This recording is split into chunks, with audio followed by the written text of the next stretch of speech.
Good evening. I'm Jonathan Higgins, And I'm Rich Carlson. and this is Train Aficionado Live on this Wednesday night, the first of the May shows. Yep. Well, the 4th of May, but the first show of May. Yes, that's for sure. And the So, 4th be with you. yes, that's right. We've got some great things coming up this month, so definitely, if you haven't heard already, we will be at Dayton at the Hamvention.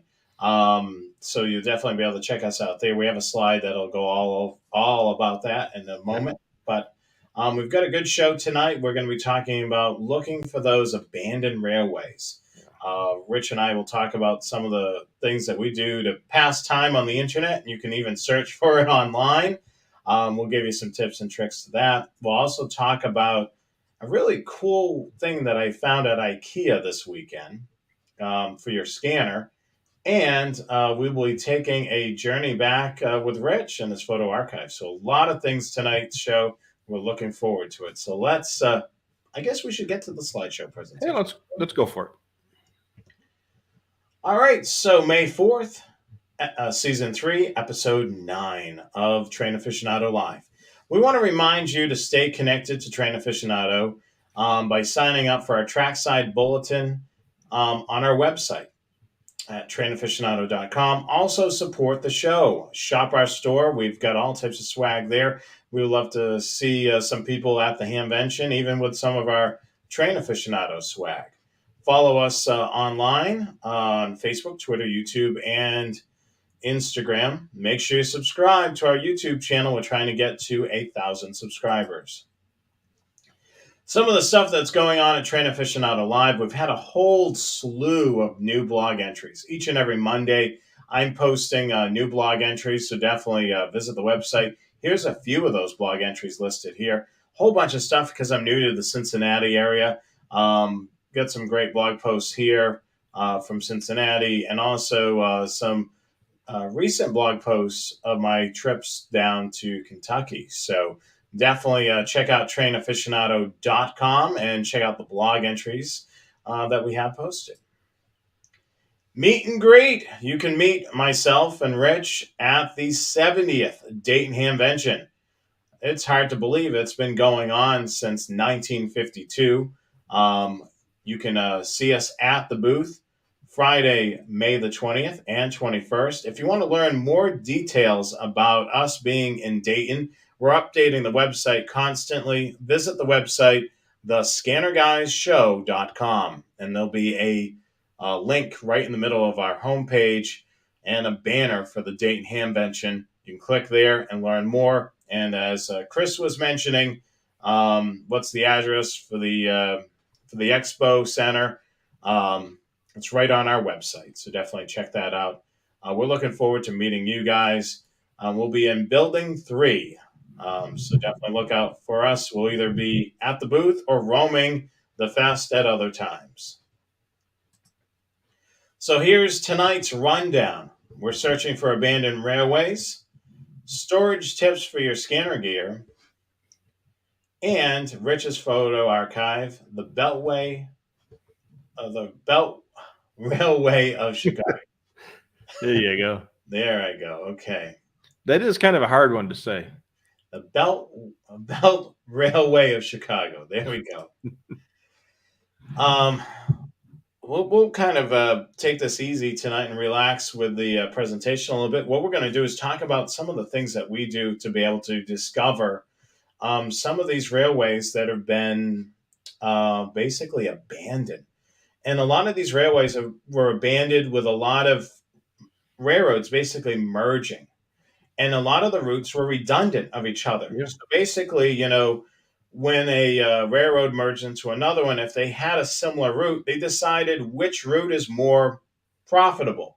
They're not going to be wasting as much fuel. Mm-hmm. They're able to hit the cities or towns that they want to be able to reach. Yeah, one's got better track, better grades. Yeah. Could be a lot of different reasons. Or they could take both of their lines and kind of, okay, the track between here and there is better from Railroad A, and then beyond that, Railroad B has got better track, and that's pretty common too. Yeah, you think of it this way. You mentioned a key thing, Rich, grade.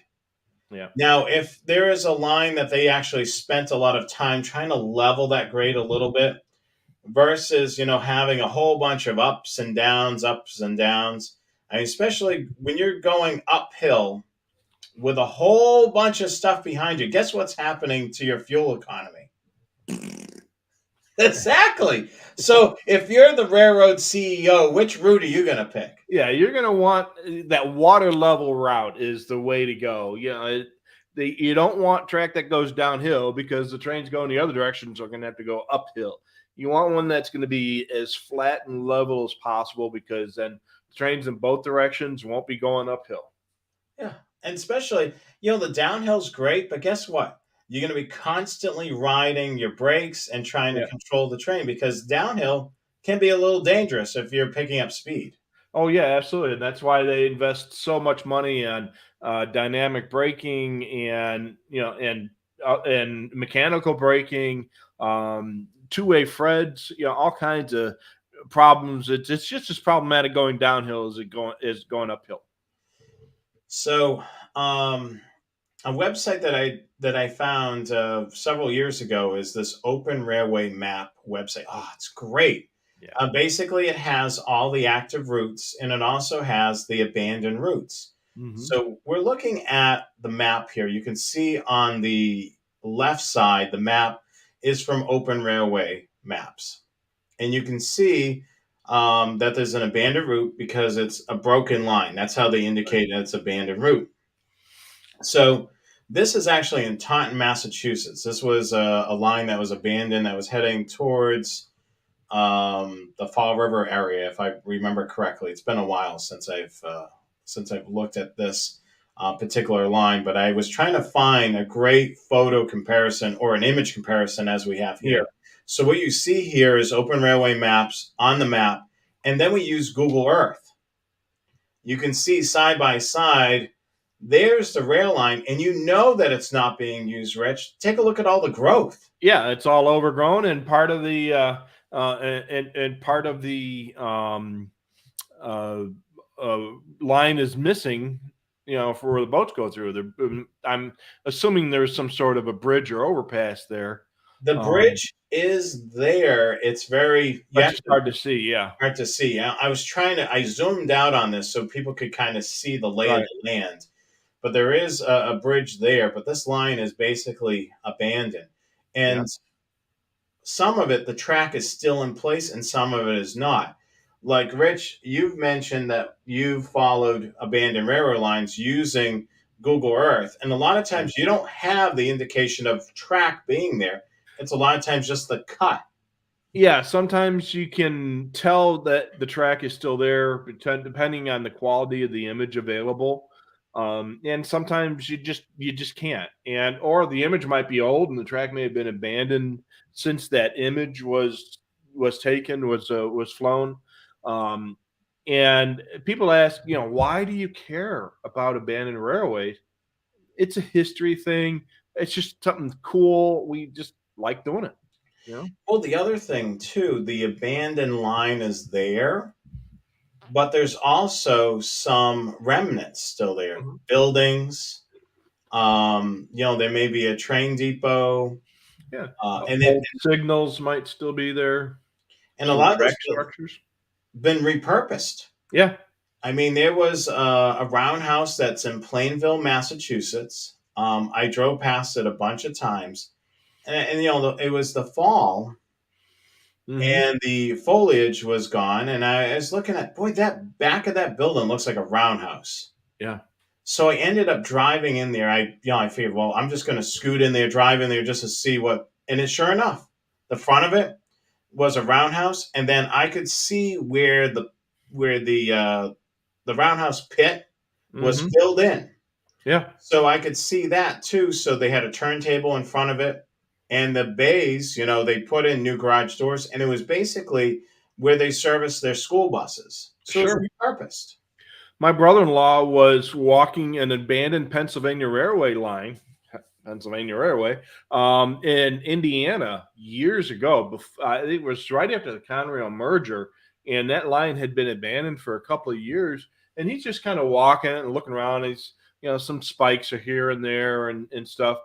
And then he something caught him in the eye, and he looked down into the ditch, and there was an old cast iron whistle post with the keystone shaped cast iron whistle post that goes on top of a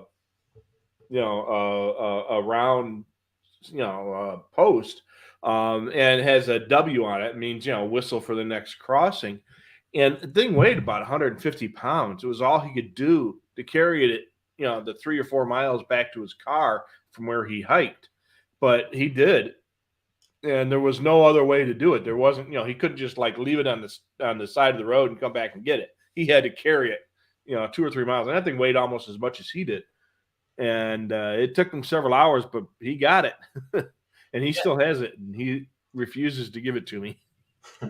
I mean, it's so cool, to be able to see this. And it's a lot of the history for me. Yeah. Like a lot of my blog entries I've been doing recently, basically I'm covering like current things. Like I visited the Kentucky Railway Museum a couple weekends ago, and I kind of, I was able to do a cab ride, which was really cool.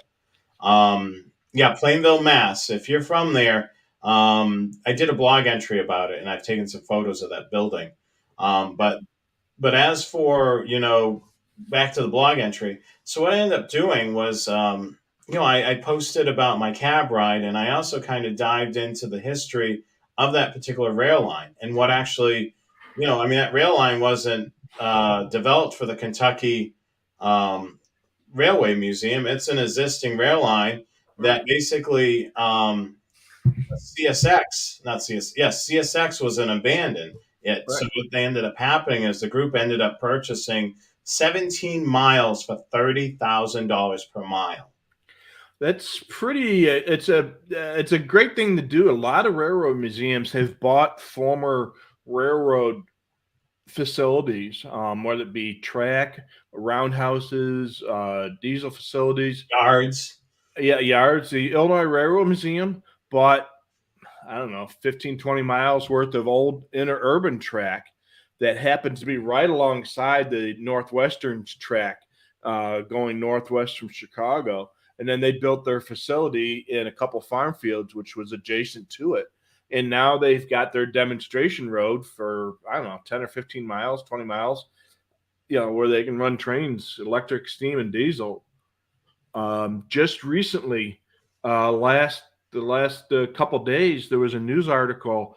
The Union Pacific sold or donated the 3985 steam engine, the Challenger, the 6946 Centennial, the double diesel, one of the E units, and a bunch of passenger cars to a historical organization housed in the former Rock Island facilities in Silvis, Illinois, which a lot of people remember from Chrome Crankshaft and NRE. Did a lot of rebuilds and stuff there, but it used to be the Rock Island shops out there. So that was really big news on a facility that otherwise would have been abandoned, repurposed for a historical agency. Yeah, you're seeing a lot of that. I mean, it depends on who's up in charge of a lot of these railroads. I mean, if you get lucky enough where there's somebody high enough in the management that is a rail fan or appreciates trains, they see the value in preserving this history. And certainly, Did you say that? Good old Siri. You said Surrey, and it picked up my watch. Yeah, so this is two great ways. So basically, these are two free websites, openrailwaymaps.org, and of course, Google. And you go into the map section, of course, you can look at, the actual map of the street level portion of it. You can look at it at street level as well. Yeah. You can look at the mapping. You can switch it to satellite. But keep in mind, both the satellite and the street level do have a date. It's not updated all the time. Whenever the last time they've done the scan for satellite, and whenever the last time the Google vehicle with the cameras has made it through your neighborhood. Yeah, and the image dates and the image quality varies greatly. And there might be a point where, there might be a line right down the middle of town where everything to the west has got an image date of last year, and everything to the east has got an image date of 4 or 5 or 10 years ago. or the quality over there is much higher than the quality of the imagery over here. It's just that they haven't overflown that section more, as recently as the other section. Let's continue on.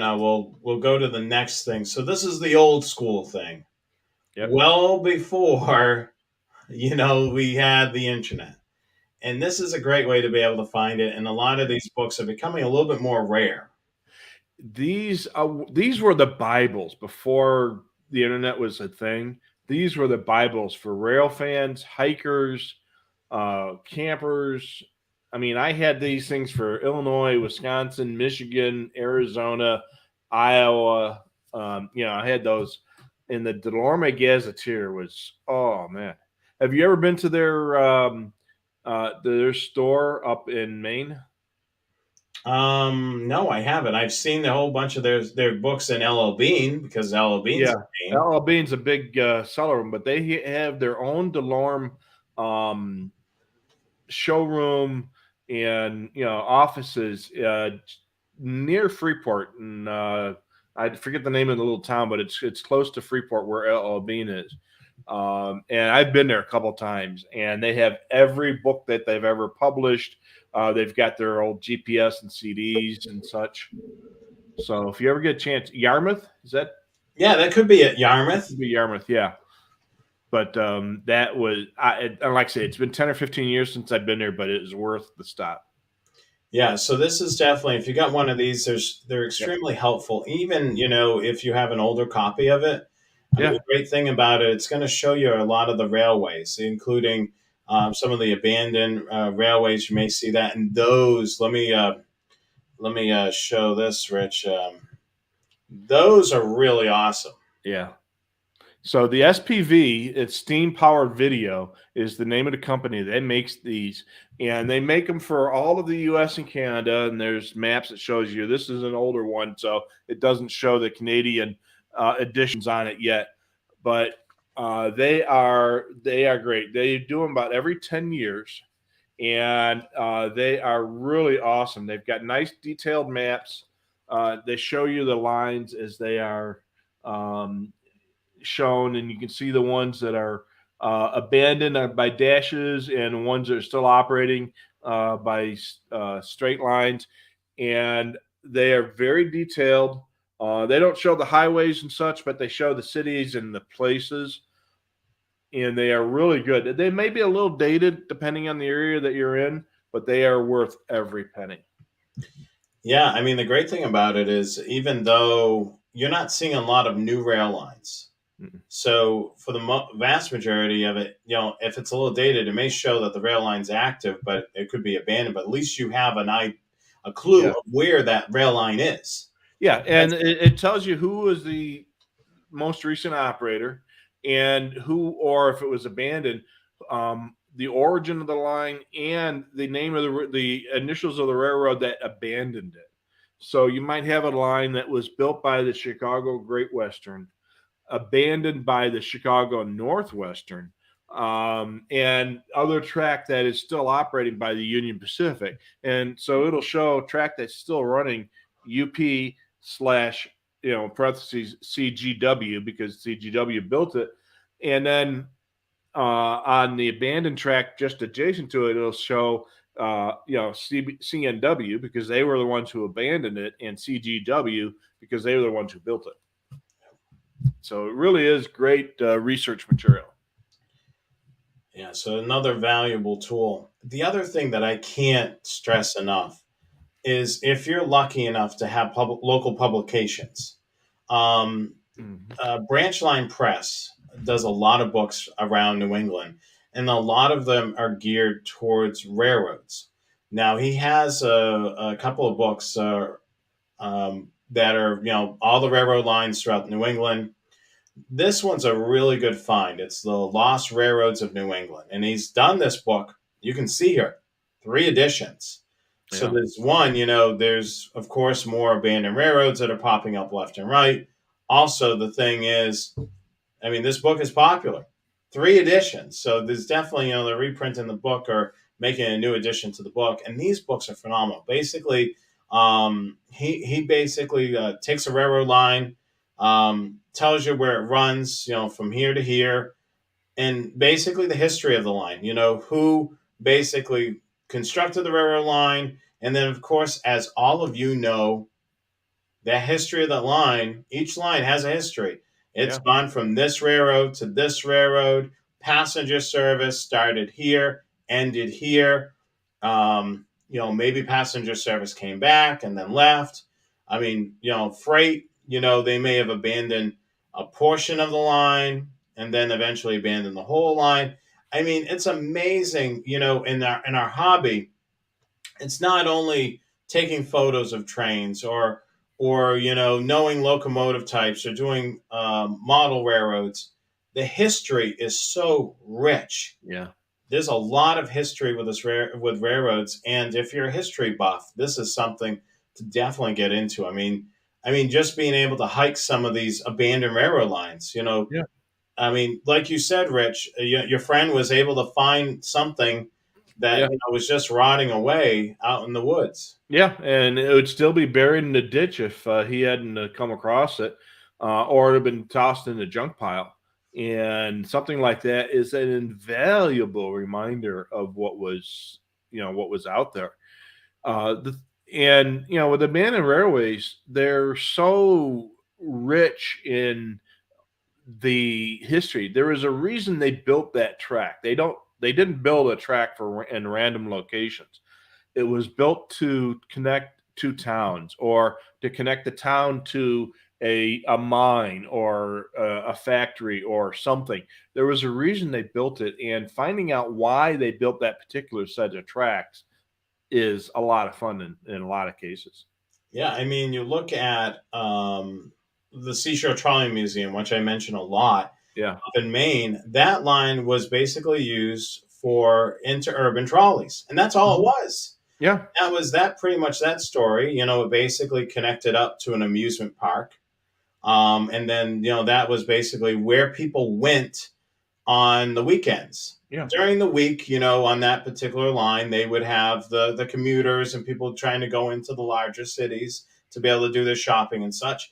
I mean, with a trolley line, they had to figure out, what are we going to do with this on the weekends? We need to Yeah. make money. We're running the trolleys. So a lot of the trolley lines ended up putting a park at the end of Yep. the line, or they put an amusement park. They're already generating electricity and such, and they ended up doing amusement parks. Like one of the biggest parks up in New Hampshire, Canopy Lake Park, was Yeah. actually one of those trolley line parks. The Ravinia Festival in suburban Chicago. It's in a town called Highland Park, which is 25, 30 miles north of downtown Chicago, was built by and for the North Shore line interurban. And specifically for that, a way to generate more traffic on that line. And it's still railroad served now. The Chicago, well, there used to be the Northwestern, now Union Pacific North Line has a stop there that they only stop on festival days. So if there's a concert going on, they'll stop the commuter trains on the way, so you can ride the train to the festival and go back to Chicago, go back to your house in Kenosha or wherever you're going. I mean, that's why we're dedicating basically a show to the abandoned railroads. Now, these next slides are basically from some of the blog entries that I've written over the years. This was an interesting find. This was in Clinton, Massachusetts, in the Clinton Railroad Tunnel. I wrote a blog entry about this. The first train that ever went through this was 1903, and the last train was 1958, excuse me.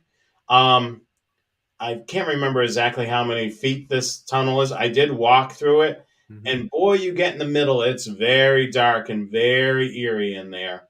Yep. But yeah, it was a really cool. And I bet you noticed in the middle of the tunnel, it was really nice and cool. Oh yeah, it's definitely, the temperature will drop. Yep.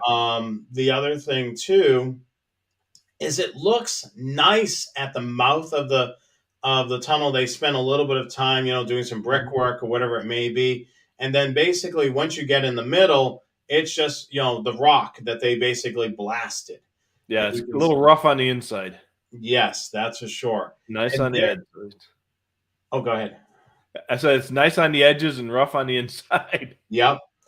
So with this tunnel here, um,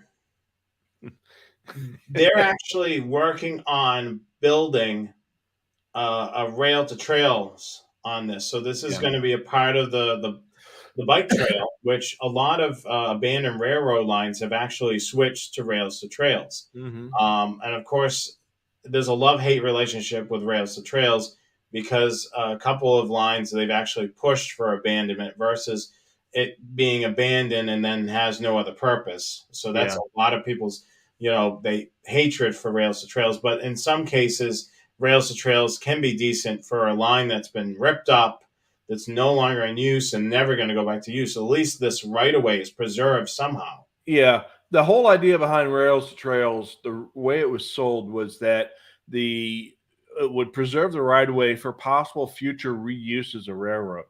The problem is once you build a trail on it, it's almost impossible to get approval to reinstate rail service on it because the trail people will just fight it left and right. So once it's gone to a publicly accessible trail, it's almost impossible to go back to rail service on it. So yeah, it's great that the right of way is preserved, but the whole idea was to provide a way to reinstate rail service should it ever be necessary, but they've never been able to do that Yeah. successfully. Yeah. One of the things that's interesting is down on Cape Cod, there is the Falmouth branch, which goes to Otis Air Force Base, Mhm. which is no longer being used, but they still have, like a couple of freight trains that service that park. It basically became an Yeah. industrial park. Um, so there's a bike trail that's at a portion of that line, and then basically the rest of it is the active railroad line. So there's a whole push on the Cape for them to rip up the tracks and put the line, put the rail trail all the way to basically Right. the Cape Cod Canal. So they ended up basically they did not want to rip up the tracks. They're using the tracks. Yeah. So what they ended up doing is the Cape Cod Scenic Railroad or whatever it's called now. It's changed a couple of names. Basically, started running service along with the freight train that uses it probably once a week. Started running their scenic railway service on that track just to, just have more train volume on that track, so they could say, "Look, we're using this track. We're Yeah. not ripping it up." And Yep. I kind of agree with that. I don't agree with, ripping up active rail lines. That's just, They had a big problem up in the Cooperstown area of New York, in the central New York area. They had an active railroad that was actually owned by a government agency, I think, a redevelopment agency, and they were actively running rail service on it. And the trail people got to them and said, "No, we want to make a trail out of it." And they basically kicked the active railroad off the tracks and made it into a trail. yeah, I mean, I don't agree with that at all. Yeah. I mean, I'd like something like this. It's been abandoned since, the 60s. And, Yeah. it's just a mere path and Yeah. nothing's ever Been going to for come 60 back. years. Yeah. Yeah. I mean, I can see that, but not ripping up an active railroad line. Here's an interesting story. Another thing that's pretty cool in Cincinnati. This is the L&M Railroad Bridge. Basically, this bridge was pretty cool because it actually had vehicle traffic, Mhm. pedestrian traffic, and a rail line. Yeah. All three modes of transportation: walking, driving, and rail. And this bridge is pretty cool because it's still in use for pedestrian walkway. What Yeah. they've done is they've private owner owns the bridge, and they allow people to walk across this bridge. Basically, goes from Kentucky right on into Cincinnati, Ohio. And what we're looking at here in the image is where the railroad tracks is on the image to the left there. The tracks, of course, are clearly gone, but Mhm. that's where the train would go through. This was one of the first railroad bridges in Cincinnati, Ohio. And it also had other modes of transportation as well. But Sure. this is a really cool bridge. Cincinnati actually has two railroad bridges. One that's used by Norfolk Southern, and the other one that's used by CSX. Did you know that Cincinnati owns their own railroad? Yes, that is pretty crazy. And Yeah. the thing is they lease it to Norfolk Southern, and they Yeah. make per year, from what I've heard, $22 million leasing that railroad line. What a great, great investment. Absolutely. And this was an investment back in the 1800s. Cincinnati was positioning itself as a port city and such on the Ohio River, and they realized that railroads were the way to go. And they decided that they were going to build their own railroad south through Kentucky and Tennessee, called it the Cincinnati Southern. And it was leased to the operating company called the Cincinnati, New Orleans, and Texas Pacific. Yep. And eventually that became part of the Southern and now part of the Norfolk Southern. So the city of Cincinnati still owns a railroad that goes, 150, 200 miles or Yeah, so? it's crazy that Yeah. it's the only municipality that owns a railroad right away, Of essentially. that size. Yeah. Yeah, Yeah. because it's huge. I mean, Yeah. not only you think of it, Rich, you mentioned it. Tennessee and Kentucky, they own land in other states. Yeah. Yeah, it's crazy, and they, like I say, it was a heck of a lot of money that they invested, and everybody was saying you're going to bankrupt the city and everything. No, that's making money for the city 150 years later, and it's still a hugely important cog in the nation's railroad network. Yeah, Yeah, it was called the Rat Hole. yeah, There's so many tunnels. A lot of the tunnels have been daylighted. yep, I mean, it was. I mean, I was when I moved here to Cincinnati. While doing research for the blog entries, I learned about that. I'm like, holy crap! A city owns, you yeah, know, tons of mileage of a yeah, railroad line. I was actually on Amazon. I found a book. Basically, it's a publication of a book that was out way back when about the line. So I'm actually going to be looking through that and trying to pull yeah. stuff for future blog There are, entries. oh yeah, there are other cities that own their own railroad lines. But nothing like But this. nothing like this. East Troy, Wisconsin owns the East Troy line, the electric line there, which is now basically just a tourist operation, but it was running freight for a long time until relatively recently. Yakima, Washington is another. There's a couple in Iowa, you know, but nothing nearly as to the scale that the Cincinnati, New Orleans, and Texas Pacific is. Yeah, I mean Norfolk Southern operates on it right now. They're paying the city $22 million a year. I mean, Yep. look at that. I mean, that's a Yeah. very good investment. I mean, you think of that. They're leasing that line, and that's revenue every single year. Yeah, and that's $22 million less in taxes they have to collect to run the city, and that investment's been paid for decades. All right, we've talked about grades, and one of the steepest grades, Rich. Yeah, Um, Norfolk Western W line. This was the W line when it was last operated. Look at the condition of this. Rich, can like without cheating, can you tell me where this is? Saluda, North Carolina. I've Yep. been there. Um, it's looking a bit rough. They Yeah, haven't been, keeping it clear. Basically, Norfolk Southern has been trying to keep it, somewhat clear and preserved, but they haven't been investing as much into it no, as of recently. This is looking down at the at one direction from the downtown. Oh, what a sweet downtown! You yeah, know, it's really nice there. really nice. I was driving back from North Carolina down the Charlotte area, and I took this way going back to Cincinnati, and I saw the exit sign. I'm like, oh, I'm stopping here. Yep. I ended up taking a whole bunch of photos. I did a blog entry on this as well, so definitely check it out. There's more photos than this, but um, It's a beautiful downtown. They've got shops and restaurants and stuff. The first time I was there, the railroad was still operating. Unfortunately, it was like 4 or 5 trains a week, and they didn't run a train the whole afternoon we were there. But the tracks and everything were still in good shape. And then the second time we were there, they had stopped running the trains, but they still own and maintain the track. It's kind of like what they call rail banked. yeah, It's yeah. just I mean, the other thing track is there, too, it's just out of service. it's just out of service. I mean, and they've talked about, and I think it's crazy. They talked about making this a bike trail. Who the heck wants to ride their bike up this grade? Oh yeah, it's the highest railroad grade. When it was still operating, it was the highest railroad grade operating on a class 1 railway, and it was what 6.5 or 7% grade. Yeah, yeah. I mean, it's something. It's a high grade. Yeah, I I can't mean remember what.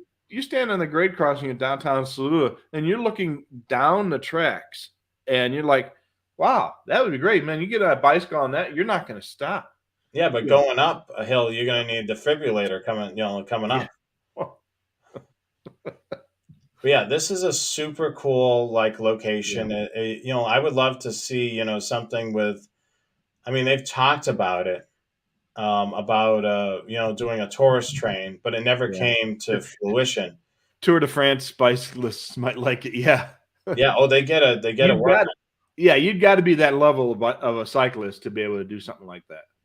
But yeah, I mean, this is certainly cool. This is one of those right of ways where it's actually the track is still there, and I mean, it's just amazing. That's a little bit of, abandoned railroads. We hope to cover a little bit more. The blog, I have a whole section of the blog.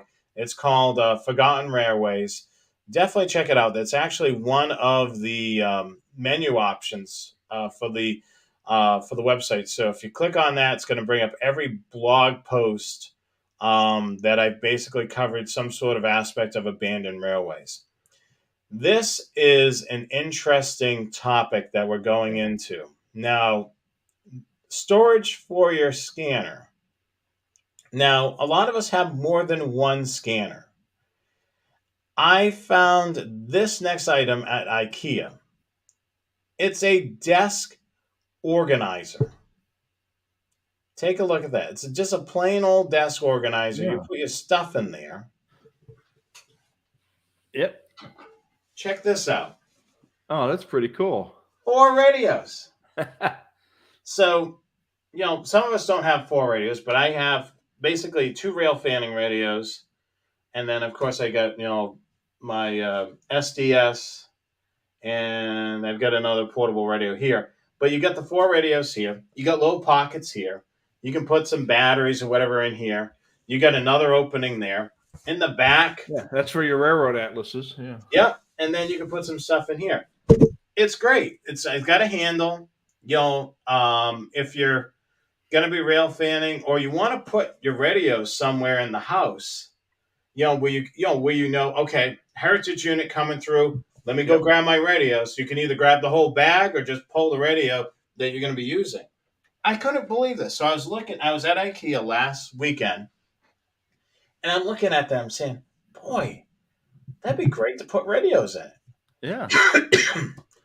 Joe asks, were you there to get a lot of batteries? Oh, I know they do sell batteries at IKEA. I haven't tried them. Joe's not the only one that has told me about them. My buddy Will tells me all the time about these Lada batteries. They are as good, if not better, than any of the other rechargeable AA batteries that you'll find, or that come with a lot of the scanners. So if you need rechargeable batteries for your scanner, get some of these Ladas. They're cheap and they've got them. If you've got an IKEA in your neighborhood, get them there. They're the same batteries that you'll get on any place else. They're just relabeled for them. Yeah, I just was amazed by this bag. I was thinking, geez, I wonder if this will work. I think it was like $12. And I said, all right, let me get it. Let me see. And I was just impressed. Basically I have in here, I have my 125 AT, which is this one right here. And then, of course, I have, my Anytone, which is a little bit more chunkier radio. Mm-hmm. And then I have my SDS. I also have my SDS in the carrying case with the belt clip. So Yeah. I'm not having to fumble and take this stuff out. I can just stick it in there with the whole case on and everything. Yeah. That's Yeah, your mirth. this makes out for a perfect go bag, being able to put that in there and just having all the radios together. It was $12. It's perfect, if you're traveling and you want to just put everything together. Yeah. Works That's great. your mirth. Yeah. Of course, the 125 AT, made an appearance here on the of course, the Train Aficionado show, where rightfully it should. So many radios, not enough ears. Yeah, typically when I go rail fanning, I have two scanners. Basically, I actually one scanner, the 125 AT, and then I use the Anytone. So, I pretty much do the same thing. I'll have the 125. I'll scan the entire railroad channels, all the 97 railroad channels, and then the EOT channel, of course. And then the Anytone has got the local road channel and the adjacent road channel, or if I'm at a crossing, road channel for railroad A and a road channel for railroad B. Or usually there's two channels in the area, that you want to listen to. So the fact that you have dual watch on that radio, you can listen to two channels at the same time, makes it a great. How long did it take you to put together? well, the good thing, it didn't take long. The thing is, it's got a little bottom that folds down to make it so it's a solid base. No assembly required. Unlike everything else at IKEA, you have the picture of the pictograms, yes, of assembling. So no assembly required, really, other than putting that flap down, and of course it flaps back up, and this case can. And just for general knowledge, you don't have to assemble the batteries that you buy at IKEA either. Thank goodness. That could be a bit hazardous, for people. And what is this? Anyone pronounce? Can you pronounce the name of it? Oh, jeez. No, I don't know how to pronounce that. Ovning. Ovning, I guess, with the umlaut above it, that makes it ovning. Yeah. I'm Swedish and I still cannot pronounce it. This is something that, just if I came across, is just thinking outside the box, thinking, radios can go in that. So, so definitely a cool thing. I wanted to pass it along to you. And go to IKEA, go to the Container Store, go to Target, those places, and keep your eyes and your eyes open and your mind open. You never know, with the Container Store or IKEA, there's always neat little things that can make your rail fanning day a little bit easier. Yeah, especially if you're out rail fanning, this is something great, to grab your radios and go. So much cool stuff. We have a couple more tips before we run into Rich's photo archive. Now, we say this a lot during the Scanner Guys show. If you're not using your scanner all the time, let's say during the winter, you're doing a lot of rail fanning from your sofa, watching a lot of the streaming companies that have the streams for watching trains, and you're doing that from the comfort of your home. You may not be using your scanner over the wintertime.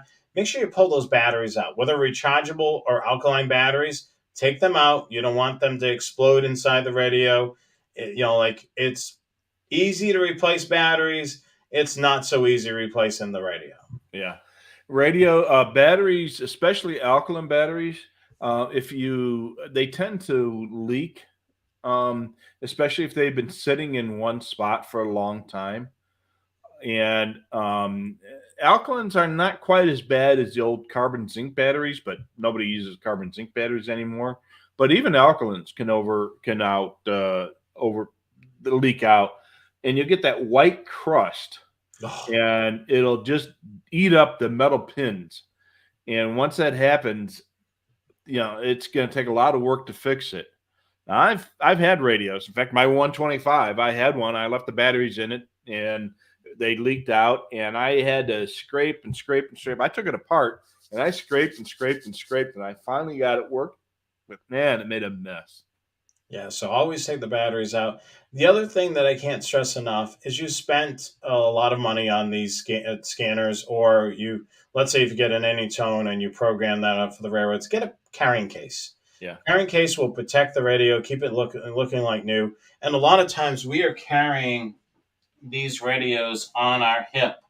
So, you know, we got a swivel belt clip, you got a nice case to protect it.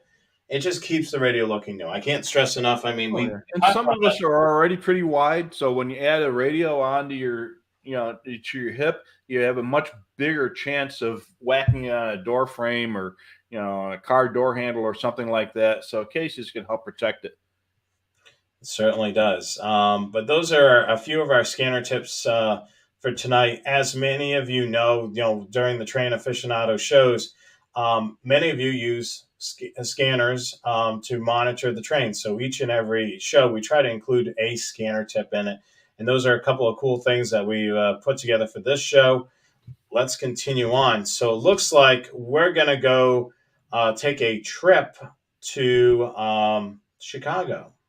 Yep. So the Belt Railway of Chicago is pretty much it actually is the largest terminal railway in the country. And all 6 Class 1 railways that go into Chicago, basically all the Class 1 railroads except for the Kansas City Southern, are owners of the Belt Railway of Chicago. And they run trains into the Belt Railway yard, and then those trains are broken apart and separated out. And some cars, if it comes in on a UP train, and some cars are sent off on the Canadian National, some are sent off on the Norfolk Southern, some are sent back on the BNSF, wherever they go. Or the Belt Railway Chicago will run their own trains up to one of the yards and grab a bunch of cars and bring it back to clearing. They'll classify, sort everything out, and send those cars off to where they're going to go. They use a pretty wide variety of locomotives, and we're going to take a peek back at what they were using in the 1980s. And on the hump, they used a bunch of GP38-2s, which you see here. They don't use dynamic brakes. They don't need them, so they get the plain Jane versions of the GP38s with no dynamic brakes. And they had a pretty good-sized fleet of them. I think they had about 8 of these. And then here's the front side of one of those as well. And like I say, they're working in a hump yard. And if you're not familiar with what a hump yard is, basically it's a big hill, and they push a train up to the top of the hill, and then they push the cars over the side of the hill, and there's tracks are going down the hill, and there's a bunch of switches. And nowadays it's a computer, but back then it was all done manually. And they'll say, okay, these 3 cars are going to go on track number 1. These next 2 cars are going to go on track number 7. And the next car is going to go on track number 43. And they would go down onto the bowl tracks, which were the bottom of the hill, and they'd switch them off to the proper track. And then they would build the trains that way. So basically the locomotives just pushed them up, and gravity took them down this other side of the hill. Clearing Yard was named because it cleared out railroad cars, and it was in the Clearing Industrial District, still is, which is just south of Midway Airport, outside of Chicago. It's actually in the suburb of Bedford Park, and it's pretty much the meeting place for all the railroads in the Chicago area. They all go there, and they all own part of the railroad. The engine house, which you see in the background, was where they were doing the maintenance. And where I'm standing taking the picture was pretty much where the roundhouse was, a little bit to my right. You can see the turntable on the right side of the picture there. And there's a bunch of GP7s and a couple of the TR4 switchers there. And back in the 80s, they had a bunch of Jeeps and a bunch of switchers and a bunch of Alcos, which we'll see in a couple minutes. So this is what we call cow and calf. So this is a TR4 and TR4A, which is the 503, and the TR4B, which is the 513. And basically, 503 is a pretty typical end cab switcher. And then the 513 is exactly the same thing, except there's no cab. It's just additional horsepower. It's like a B unit on any other railroad, but it's just built in a switcher body. And they would call them a cow and a calf because the cow leads the calf. And if there are two calves, they call that a herd. And they did sell that in a cow, an A unit and two B units, and that was called a herd. And behind that, you got an old Rock Island switcher, and you notice that the caps are stacked, the stacks are capped with plastic to keep the water from going in it. So that switcher hasn't seen operation in a long time. This is in 1982. The Rock had gone out of business a couple years earlier, and people were buying and selling their locomotives. This is what made rail fans ecstatic about the Belt Railway Chicago. They had a fleet of a half dozen Century 424s, which were made by Alco in New York State back in the 60s, and they ran up until the 1990s, and they used them mostly for transfer units from yard to yard. So they would go all the way up north to Proviso or Bensonville and take a whole big long cut of cars down to Clearing Yard. And they would send another couple out to Indiana to pick up some stuff from Kirk Yard and bring them back, and all over the place around the Chicago area. And rail fans love Alcos, so they chased them all the time. So they are probably some of the most photographed terminal railway locomotives around. And the neat thing about these 424s, like any other Alco, is they could pull the whole yard and not break a sweat. These things could pull, and they were great for that. And they were pretty old and crusty by the time I saw them in the 80s. They were already about 20 years old, but they still had plenty of good life ahead of them. The 601 was one of them. They had six of them, from 600 to 605. The 601 eventually ended up on the Arkansas, Missouri. And I actually saw it down there, but I tried to dig up my picture of it and I wasn't able to find it. But I do have pictures of it. I just haven't gotten them sorted yet. A couple of these have been scrapped. A couple of them made it onto the Arkansas, Missouri. And so they still exist these days. And these things were built in the 60s. Here's another cow and calf unit. And you'll notice on the front of the 505, they've got a vinyl cover over the radiator. They do that in the wintertime. The switchers don't have mechanical louvers like some switchers do. And that was to keep the engine from freezing up. And and basically those two locomotives were identical, except that the 510 just doesn't have a cab attached to it. Here's the 601 again. I chased this guy all the way from Proviso all the way down to the McCook crossing. And there was a Milwaukee Road job pulling up as well. So back in the 70s, 80s, and early 90s, McCook was the place to go rail fanning. It was the crossing of the Santa Fe Railroad and the Harbor Belt and Belt Railway shared line. And just to the north was the EMD factory where they made all those EMD locomotives for years. And unfortunately, on the other side of the tracks was the Pilot Brothers, which was where a lot of the old locomotives got scrapped after they got traded into EMD.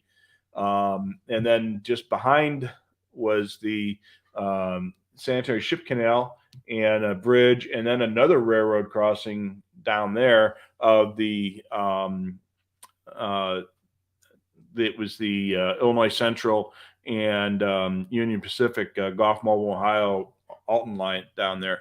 So pretty much everybody came through that area as well.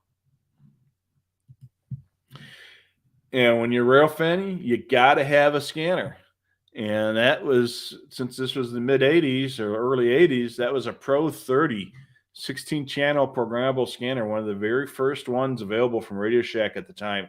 And boy, did I get my money's worth out of that scanner. And I remember hanging it on that wire because there was a whole bunch of rail fans there and we were all listening to it. And wow, you got a scanner that doesn't have crystals. Wow, that is so cool. And yeah, it was like the queen of the bell at that time. And of course, every train back then had a caboose. And this was a caboose hop, which means that the train brought its loads to wherever it was going and was heading back empty. And the crew was relaxing on the back step of the caboose, working on his suntan. So they were on their way back. This was actually in Blue Island, which was another great crossing back in the 80s. In fact, it's still not a bad place to rail fan. And you can see my truck in the background. That's my old Ford Bronco 2 that I had back in the early 80s. And the back end of another train. And you know what? I forgot to change the text on this one, but this is on the other side of the McCook Crossing. And back then, every train ended with a caboose. And there we go. Wow, what an awesome trip down memory lane, and all that was back in the 80s. You would think, you know, the way that we don't see very many cabooses nowadays, you would think it's been an eternity since, Yeah. cabooses were basically stopped in service. I mean, the 80s wasn't that long ago. No, it really wasn't. And that was the last decade where cabooses were relatively common. That was when the EOTs and Freds, or whatever you want to call them, were starting to become more and more popular. But there were some states that still required cabooses on the end of any freight train. And it was, I think, Nebraska was the last state that required cabooses on the end of trains. And that was right around 1990-ish. Wow. Ish. So crazy. So what we're going to do is we're going to dive into our starred section, which is some of the comments and questions that you had for us. Just going to go over a couple of slides before we do that. So let's go into that right now. So we want to make sure that you stay connected to Train Aficionado Live. Through our website, trainaficionado.com, you can sign up for the Trackside Bulletin. We don't send emails all the time, but when we do, certainly be on the lookout for that. You can also shop our store. We do not have a sponsor of this show. So anything that you're able to help us with purchasing any of our swag, hats, the t-shirts, coffee mugs, and hoodies and such, you can do that through our website. We want to make sure that you subscribe, of course, to our channel here at Train Aficionado, and make sure you check out the Scanner Guys. We'll be back with you on Wednesday, May the 11th. Just so you know, Wednesday, May the 11th, the Scanner Guys will be back for a preview to the Dayton Hamvention. We're going to talk about some of the exhibitors that are going to be there. We're also going to give you some trivia about Ohio and some things around Dayton Hamvention. If you're spending the weekend out there, I mean, you pretty much can see everything within a day at the Dayton Hamvention. But if you're going to be spending the weekend, we're going to recommend some places to eat. We're going to recommend some other museums to check out. So if you're planning on attending the Dayton Hamvention, make sure you tune into this show. So it'll be Wednesday, May the 11th, 8 p.m. Eastern Time, 5 p.m. Pacific. The Train Aficionado live show will be back the following week. Rich will be live here in the Cincinnati studios, and we may actually have two shows that Wednesday night. We haven't decided how we're going to do it, but we may actually have two shows broadcasting on Wednesday night, so we're going to have more details as we figure that out. But plan on at least a Train Aficionado show, possibly, about an hour long on Wednesday night at 8 p.m., and then possibly another show of the Scanner Guys, abbreviated show too, from our studio. So we'll announce a little bit more of that coming up. Make sure you follow, like, and subscribe to our social media as well: Facebook, Twitter, YouTube, and Instagram. And then check out the website Train Aficionado Show, trainaficionado.com. Excuse me.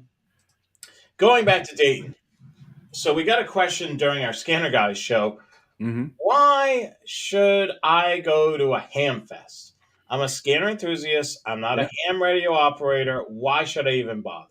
Rich, you've summed it up, on our website. You wrote a little blurb. Why should an average scanner enthusiast go? Because if you can't find it at Dayton, it probably doesn't exist.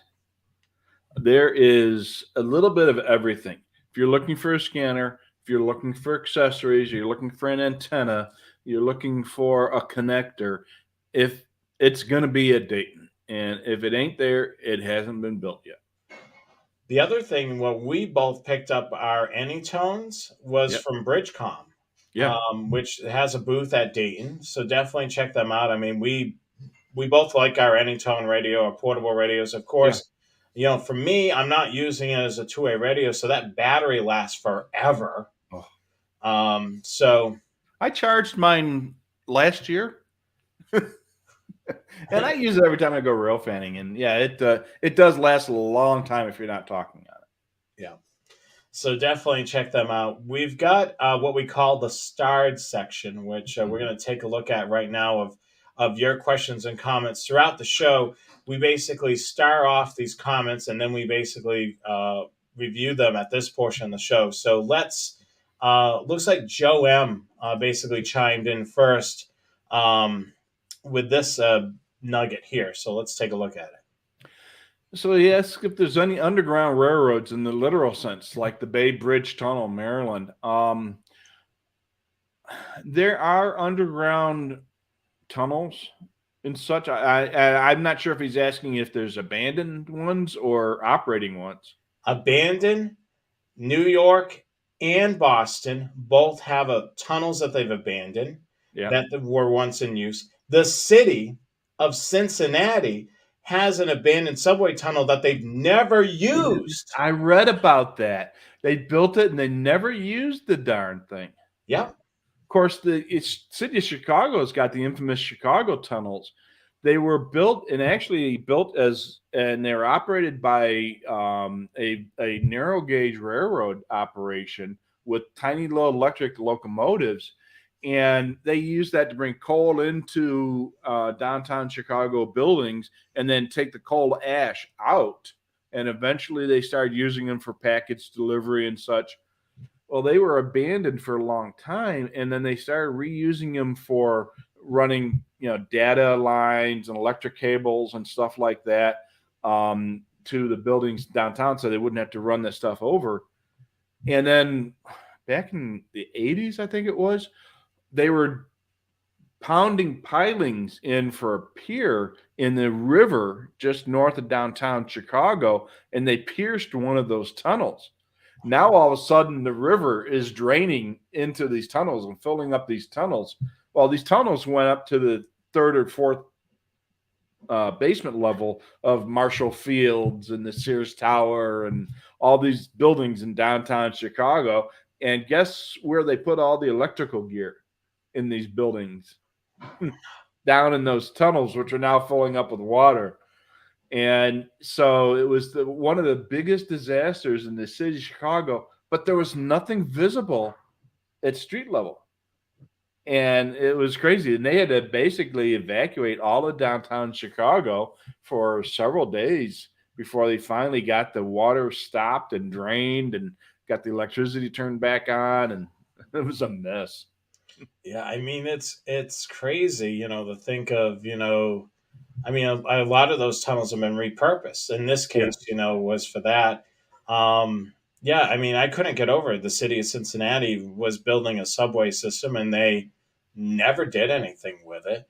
And that's quite interesting. In both Boston and New York, not only do they have abandoned tunnels, but they actually have within the active lines abandoned stations that are no longer in use. And, you may or may not be able to see them when you're riding on the subway. But there is stations that are no Mhm. longer in use. Wasn't one of those in New York used by President Roosevelt? Yes. Grand Central Terminal, I believe there is Mhm. a station there for the that was used for him to be able to whisk him in and out. Um, there is what was it? A deep down below Grand Central Terminal. There's a power room, if I remember correctly. And Mhm. that was one of the things. I think it was back in the day that one of the places where the Nazis wanted to destroy in America was that, and of course the Horseshoe Curve was one of Right. those other places. Funny how all railroad ties with Oh yeah. Well, destruction. and wartime railroads are are one of the most important parts of your infrastructure. But yeah, I mean that's yet again we've tied in the abandonment with some subway lines as well. Yeah, absolutely. All righty. What's the next one? Let's take a look at this one coming up from Jonathan here. He's They have the Silver Comet Trail that goes from Atlanta to Alabama, and it's an ex seaboard line. The right of way connects to the CSX Howland rail yard, which is really cool. I mean, Yeah. and plus, some of these lines I've seen some of these trails, some of them actually do follow alongside an active line. If it was a Yeah. shared, piece of strip, one portion of it's abandoned, the other portion of it's active, and those are definitely good spots to be able to get some rail fanning photos as well. Yeah, the Western Maryland Scenic Railroad in Cumberland, Maryland. They're the scenic railway. There's the scenic railway, which is also still used for some freight operations, and right alongside it, there's a bike path. And I think they were trying to build a bike path there, and they wanted to get rid of the railroad, but they compromised and they built the bike path next to the railroad instead of abandoning the railroad. And there's a couple in the Chicago area, the North Shore Trail going through the north suburbs of Winnetka and Glencoe. And it was the old North Shore line. And right alongside it is the former Northwestern, now the UP. So you get to see Metro trains whiz by you as you're pedaling your bicycle up and down the trail. Yeah, Dale Osborne has been following this up in his neck of the woods. The MRL Mm-hmm. line there, which went back to. I'm trying to remember now. Dale told us it went back to the class one, if I remember Yeah, the correctly. BNSF. So the Burlington Northern didn't sell it. They leased the line, the what became the Montana Rail Link, and it was being operated by the Montana Rail Link for last 30 years, and they did a good job of it, and they maintained the track and such. But the lease was coming up for renewal, and they both decided that the BNSF said, "Yeah, we'd like to have it back," and the Montana Rail Link said, "Yeah, okay, we can do that." And they made a deal where BNSF would take over at the end of the lease, and the Montana Rail Link, they had a couple of things that they wanted to do. Number one was to take care of the employees, which I have to applaud them for that. They say all the people that have been working on there, they get to keep their jobs, and without losing pay or anything like that. So kudos to them for doing that. But the BNSF obviously wants to do a lot of the upgrades and make sure that the track is up to the BNSF standards, and that the signals and the crossings and such are what the BNSF is used to using and maintaining. That's for sure. Let's continue on with. It looks like this comment probably came in during your photo archive. Yeah, so probably just before I had the pictures of the 424s, they had 6 of them, if I recall correctly, and I had pictures eventually of all 6 of them over the years. And there was one, and I don't remember, it was a 604 or 603 that just kind of eluded me for a long time, and I finally got it. It's like that last one, and that it's always so hard to get. But yeah, I have seen them. And unfortunately, I wasn't able to score a cab ride or anything like that, but I have I have seen them all live and in person. All right. Les is commenting here about some service here, which looks like it's coming back. Yeah, the Ontario Northland was some passenger service that ran in northern Ontario, and they also had freight traffic on there as well. And they had stopped operating the line. They hadn't. I don't think they abandoned the right of way, but it was out of service for a long time, and it's being reinstated. And I think they're putting passenger service on it as well. Yeah, well, that's awesome to be able to see service coming back. Yeah. Unless, And go ahead. it was one of the few non-via rail intercity passenger trains in Canada. Les also has some more news here. Let's pop that up. So now they're going to be run to Timmins in northeastern Ontario after being abandoned for a number of years. They only ran to Moose Factory. So again, northern Arizona, northern Ontario. There's a big temperature change in those two spots. Yeah, just a little. So there's basically there were two different railroads that ran north from civilization up into the Northwoods of Ontario. There was the Ontario Northland, and there was the Algoma Central. And eventually the Algoma Central got bought out by the Wisconsin Central, and a lot of those operations and locomotives went back and forth. And then when Wisconsin Central got bought out by the Canadian National, those tracks ended up with the CN. But I think there was some ownership differences with the Algoma Central. I think the province actually owned the track, and only the railroad actually owned the rolling stock and ran the operations. I don't know if that was the same thing for the Ontario Northland or not, but there might have been the province owning the track and the company running the trains. Looks like Dale has spotted a caboose, which is a rarity around these times of days. Yeah, most of the time you see cabooses on operating as cabooses when they have a train that's going to have a long backup move. And, so it's a place to put an employee to be at that end of the train as the train is backing up. So you can tell the engineer to stop. He might have they have a special whistle device, which they can hook up to the airline for the brakes. So they can have a whistle that the guy in the caboose can operate. Sometimes they call these shoving platforms, because they are not, the interior of the caboose isn't supposed to be occupied. So they'll plate off the doors and the windows, and it's basically just a place for a crew member to stand and, stand safely as the train is backing up. Oftentimes also on work trains, they'll have the caboose for pretty much the same reasons they had a caboose on the back of a train anyway, to give a place to transport the crew, for the crew to rest, maybe have a meal, or keep some tools and such. But there could be a lot of reasons why they're going to have a caboose on a work train. But there you go.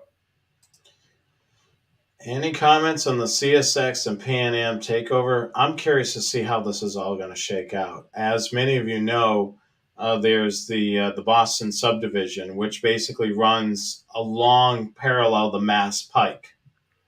And then there's the line that's towards the northern part of the state going east to west, basically running, through the Hoosick Tunnel and heading towards the New York state line. So basically, what my concern is you got two lines basically running east to west, one on the northern part of the state and one that's kind of in the middle along the Mass Turnpike. I know there was, speculation what's going to happen. The Hoosick Tunnel is very expensive to maintain when it does have an issue. They had that issue where some of the ceiling caved in and basically, blocked the tunnel essentially. Sure. And they had to basically remove all that out, repack the ceiling again, and do some work at the top of the mountain to be able to prevent that from happening again. So it's going to be very interesting in that sense.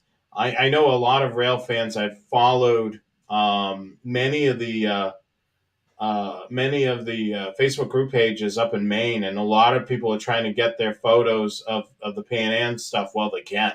Yeah. Well, it's another example of a Class One railroad taking over a line that used to be part of a Class One railroad, either being the same railroad or a different one. The Montana Rail Link, same thing. It used to be BN, then it was Montana Rail Link. Now it's going to be part of the big new Santa Fe. Um, the In the Chicago area, the Wisconsin Central used to be part of the Sioux Line, or part of it was the Milwaukee Road, part of it was the Northwestern, and that got bought out by CN, and now they're turning around and selling off bits of pieces back to short lines again. So it's going full circle again. The Illinois Central had a bunch of sell-offs, and a lot of those are back in the fold.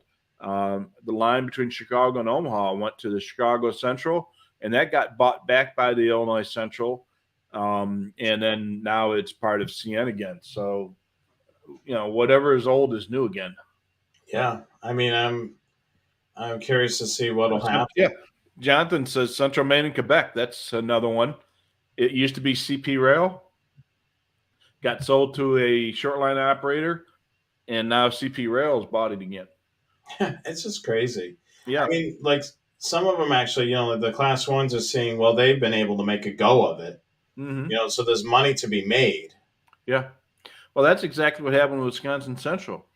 The Sioux Line had bought the Milwaukee Road and moved a lot of their operations over to the better track of the Milwaukee Road, and they decided they didn't need their old track anymore, so they sold it to a short line operator. Short line operator built up the business and made a go of it, and now they're saying, "Oh, cool, I could dig that." And now the CN bought that, and they took the main line as part of their main track between Canada and the U.S. Totally cool. So we just want to remind you guys again that we're going to be at the Dayton Hamvention. So you can meet Rich and I Friday, May the 20th, and Saturday, May the 21st. We'll be in Building 3 there. Of course, we will have our live Wednesday show right here on our channel, and we may actually have a bonus show for the scanner guys as well. Now, something that we were thinking of, since Rich and I are going to be actually in the same area, we may actually do a live stream trackside. How many of you would be interested in seeing that? Basically, Rich and I just sitting trackside in some camp chairs. We'll run the video. We'll run the live feed. We'll talk. We'll show a train going by. Hopefully. But yeah, we'll definitely, so you guys will be able to do some rail fanning with us in the Cincinnati area. I'm hoping that we're able to do it. It probably won't be on Wednesday night, since we have our show that's usually done from here. Yeah. Possibly on a Thursday night. Yeah. So yeah, we're getting a lot of let's do it tracks. Yeah, absolutely. Yeah, I mean, basically, we won't have a topic. We'll sit there. We can talk about, Rich has had a whole bunch of rail fanning stories. I've got a few, of my own. We could talk about that, and of course, sit back and watch some trains go by. I mean, that'll be definitely cool. So when the train's going by, you can watch that rather than us banter, and give you a little bit of a taste of what rail fanning is like in the Cincinnati, Ohio area. Yeah, I think the votes are in on that one. Yeah, sounds like a lot of yeses. So Rich and I will kind of work up, a plan, and then we'll announce it so you guys will be able to hopefully join us trackside, hopefully for a little bit. We'll, of course, see what we can set up, of course, is being able to show us on camera and also show some trains Yeah. going by as well. So Yeah, and it's been a long time since I've seen some Eastern railroads for sure. yeah, so we're looking forward to doing something like that. Of course, on Friday and Saturday, we'll be at the Dayton Ham Fest. So if you're interested in following our journey there, follow the Scanner Guy's social media. We'll be posting photos and occasionally going live there as well. Anything that we do rail fanning wise, we'll definitely do it on the Train Aficionado social media. So make sure you follow us on all the social media there. But we're looking forward to it. So Rich will be here Wednesday, Thursday, Friday, and Saturday, and then flying out early. Yes, that Glendale would be nice. And it's not too far away from me. So, I mean, that's also on the list of possibly going there, doing the show live from there. So that's definitely on the list. I think it's about less than 20 minutes away from me. I'm in northern Cincinnati, so basically just cutting over and going there, and I frequent there all the time. So, so yeah, that may be where we end up. Yeah, we would love to do another. Side trip to the Horseshoe Curve, but we're about 7 hours away. Yeah, that'd be a pretty fair pike. Yeah, I mean, unfortunately, we were lucky enough to have a rental car that the company was paying for when we were both working um, for um, for Scanner Master, and they Yeah, also paid for our gas so we could do that little jaunt. So yeah, this and time the hotel around, rooms, and yeah, we don't have the company's. I mean, basically, for the most part, we haven't said this on this Scanner Guy show, but basically, Scanner Master is just paying for the booth, yeah. nothing else. So everything Yeah. else is on us. Everything else is on us, and we're paying our own way for the rest of his stuff. So it's um, yeah, it's not going to be quite the luxury accommodations that that we've had in the past. Yeah, but yeah, I mean, it's It'd be definitely Jonathan's couch instead of the Best Western. yes. So we're looking forward to it. So if you guys are in the area, definitely stop by the booth in Dayton. We'll have further details. Clearly, it's a yes for doing something live, a show live trackside. So we'll definitely work on that, and we'll announce that hopefully relatively soon. But yeah, a lot of good stuff coming up this month on both channels. So definitely watch the two shows. Next week's show is going to be a lot of fun because we're gonna it's going to be kind of scanner based. We're going to talk about Dayton, what to expect at Dayton. We're going to take a look at some of the vendors that are going to be there, what you can kind of expect from us being at the show.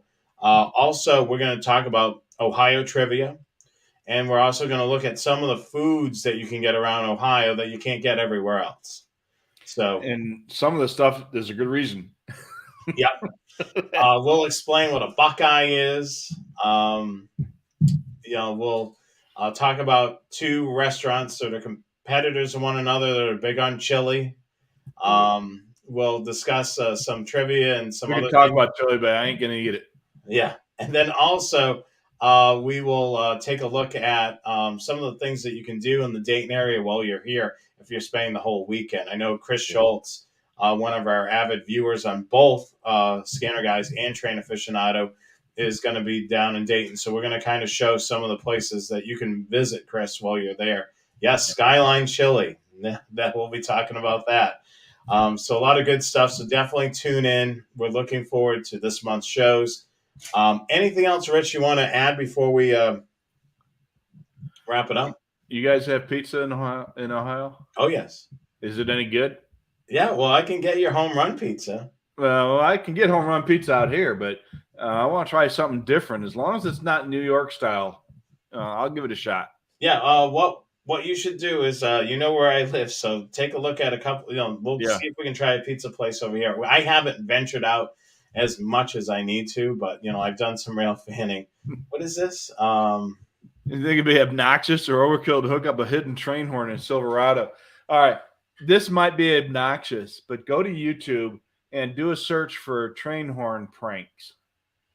And there's a couple kids, in fact, they're here in the Chicago, in the Phoenix area, are the ones that have done the most of them. And they have a train horn in their pickup truck, and they drive around shopping malls and stuff like that. And they see somebody walking, they hit that train horn, and the people just jump out of their skin. It's really stupid, but it's fun to watch. Yeah, I mean that's definitely I've seen those videos, and it literally, I mean, you think of a train horn can be heard up to 7 miles away, and having that blast at full capacity while you're driving by and somebody's walking on a sidewalk. Yeah, it's you may soil yourself. Yeah, you may soil yourself from laughing at some of these too. Yeah, Yeah, they are fun to watch, but yeah, you're like, what in the heck are these guys doing? But then you're just laughing your head off on these. So yeah. so that's the neat thing about YouTube. There's something there for everybody, including the scanner guys and the train aficionado. Yeah, so definitely subscribe to the channel. It's kind of like the thing with dogs. It's all fun and games until somebody wears a cone. Yeah. In this case, somebody has hearing loss. Oh. Yeah, so yeah, it's with great fun comes great responsibility. So we're getting a list of various pizza places to check out. So definitely, keep those coming into us. We definitely appreciate that. I guess that's going to wrap it up for this evening, unless there's anything else that you want to. I'm good. Here's another one. Mount Washington Chili. I'll have to check that out at Queensgate. Yeah, so this. You're not going to make me eat chili, though. Ain't going to do it. Well, we'll put that with the pecan pie for you. Oh, I've learned that you don't like pecan pie, or now it's chili. So I'm learning all your things that you. What does this say? Rich chuckles and John things. Yeah, I'm not. I don't want to dirty my knickers again. No, thanks. I like clean knickers. But yeah, I guess that's it. So nothing else to wrap for you. So I guess we'll wrap it up. Yeah. Well, thank you so much for joining us this evening. We appreciate all of you watching each and every week. This is certainly a broadcast that we do enjoy doing, and make sure that you tell your friends and family about this show. Also, check out trainaficionado.com. I've been posting a lot of blog entries. We do have some swag there. If you're looking for to help support the channel, certainly support us in that way. We really appreciate it. And don't forget to hit the subscribe button as I stutter all over myself. So I'm Jonathan. I'd rather have you stutter all over yourself than I'm Jonathan Higgins. I'm Rich Carlson. And until next time, we'll catch you again. Be safe, rail fanning.